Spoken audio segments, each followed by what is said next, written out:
Hi, I'm Griffin Johnson, the Armchair Historian. With the British, French, and German empires all having extensive colonies in Africa during the First World War, it should come as no surprise that there was extensive fighting there.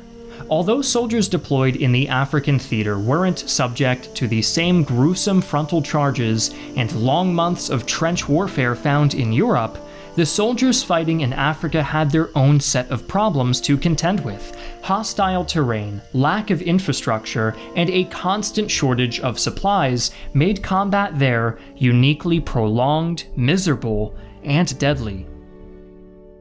This video was sponsored by Bespoke Post, a subscription club that helps you do everything from surviving in the wilderness to creating classy beverages in the comfort of your own home. Every month, Bespoke Post will send you a box packed with at least $70 worth of high-quality items, but with a membership, all boxes are just $45. I was sent the boxes Last Call and Aged. The former comes with 5 essential cocktail mixers to make all kinds of pro-level drinks. The latter comes with a cocktail aging kit and some really cool whiskey tumblers. Of course, the Armchair Historian would never drink any alcohol, so I'll be using my kit to age some fine 7-Up cherry. But if you aren't interested in getting some essentials to build your own home bar, something that Bespoke Post is helping me with, they offer a wide array of highly customizable boxes, including bags, camping gear, and wristwatches. Add-on products are also available from Bespoke's online shop, as well as free shipping and handling. And if you're not completely satisfied, returning and swapping items is both simple and convenient. New subscribers can get 20% off of their first box with promo code HISTORIAN20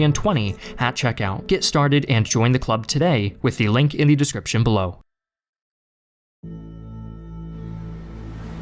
When the Great War broke out in the summer of 1914, the governing leaders of colonial Africa received the news with considerably less enthusiasm than their countrymen back home. While the territories claimed by Europe's imperial powers appeared vast and menacing, much of the land was only held in name, with many native Africans living in small, remote communities still answering to their local kings and chiefs. Thus, many colonial governors feared that being drawn into a global conflict would weaken or break their already tenuous hold over the continent. At the beginning of the war, many administrators and journalists in Africa declared that the colonies should remain neutral and continue to cooperate with each other to consolidate their power in the region. This commitment to neutrality was very powerful, managing to last a whole 1 week before France and Britain ordered their colonial armies to start invading German colonies. The first shots were fired by the French invading German Cameroon on August 6th. The next day, Allied forces invaded Togoland, and German forces in East Africa began raiding nearby colonies. While Togoland would surrender in only 3 weeks with minimal resistance, the defenders of Cameroon put up a stubborn fight. Though British and French forces were able to quickly occupy much of the colony, the mountainous terrain of central Cameroon proved highly defensible, letting the Germans hold back the Allied forces for more than a year, repelling assault after assault on the provisional capital of Yaoundé. Meanwhile, in response to German raids, the British began to prepare an amphibious invasion of German East Africa, beginning with the capture of the port of Tanga in November. Tanga was sparsely defended, and so the Allies expected an easy victory. But their efforts would be complicated by fierce enemy resistance, and of all things, bees. More on that later. Not long after the fighting broke out in the northwest, the British Union of South Africa mobilized its forces for what should have been a quick and easy invasion of German Southwest Africa. The South African army outnumbered the German garrison 20-1. And on September 14th, they invaded and rapidly began to occupy the German colony. However, the British rulers of South Africa soon found their efforts complicated, as always, by the Boers. Descendants of Dutch settlers in the region, the Boers had long resented British rule in the region, and tensions between the two groups were high. On the day after the invasion began, a Boer politician and former general of the Second Boer War, Quos de la Rey, was unlawfully shot dead by a British policeman at a roadblock. In response, one of the commanding officers leading the invasion of Southwest Africa, Lieutenant Colonel Mani Maritz, defected, leading the soldiers under under his command in a rebellion against the British South African government. The rebellion threw the South African army into disarray, and command was turned over to General Jan Smuts, a seasoned British officer, in hopes that he could restore order. Smuts declared martial law in South Africa and halted the invasion order to deal with the rebellion. The process of putting down the uprising and rounding up Boer rebels kept Smuts occupied for the rest of 1914, giving the small German garrison precious time to regroup. Meanwhile, north of the Sahara, all territory seemed to be held firmly in the hands of the Entente and neutral Italians. But the absence of German colonies did not protect North Africa from the influence of the Great War. The diversion of troops to the Western Front left European colonies in North Africa vulnerable to rebellions, which the German and Ottoman empires were more than happy to aid. In the French protectorate of Morocco, fighting was already ongoing between colonial forces and the Zayan Confederation, an alliance of Berber tribes that opposed French attempts to consolidate power in the Middle Atlas Mountains. Most of the troops in Morocco had been recalled to defend France, and so the remaining forces there had to be stretched dangerously thin across the French line to hide this sudden vulnerability. While one hot-headed officer nearly doomed the French defense by marching off and getting his force annihilated in November, the Zayans never committed to an organized offensive, and the fragile French line managed to hold on for the rest of the war. Nearing the end of 1914, the British launched their invasion of German East Africa. Their first target was the port city of Tanga. On paper, capturing the city should have been easy. The British brought 4,000 men to battle, compared to the German garrison of only 250 conscripts. However, the British blundered at nearly every stage of the battle. First, Commander Arthur Aiken made the chivalrous decision to announce himself to the Germans and give them an hour to surrender the city before even landing his troops, giving German General Paul von Lettow-Vorbeck plenty of time to rush to Tanga with 750 reinforcements. Perhaps hoping to make up for lost time, Aiken ordered his troops to attack as soon as they hit the shore, despite their exhaustion after the long journey all the way from India. While the British seemingly did everything in their power to lose their own battle, the Germans also helped, taking the attackers by surprise with their well-concealed and fortified defensive positions. Additionally, Mother Nature contributed to the British defeat, sending swarms of agitated bees into the fighting. Even after 5,000 additional troops arrived to reinforce the flagging assault, the men were continually plagued by poor morale, and after suffering nearly 1,000 casualties, they were forced to retreat from Tanga. The Germans barely suffered 100 casualties and were able to loot plenty of medical supplies, equipment, and Maxim guns from their defeated foes, effectively supplying them for the rest of the campaign. Tanga was later described by historian Charles Horne as one of the most notable failures in British military history, and it effectively halted the invasion of East Africa for the following year. As 1915 began, fighting continued to rage in Cameroon, and French troops continued to unsuccessfully besiege the capital, while British forces were bogged down in the north by the stubborn resistance of two German strongholds known as Mora and Garoua. These old-fashioned stone fortresses, long since rendered obsolete in Europe, were still extremely effective in the underdeveloped landscape of Cameroon, where heavy artillery was unavailable. Down in southwest Africa, the tiny German garrison took advantage of the chaos caused by the Maritz Rebellion to turn the tables on the South African army.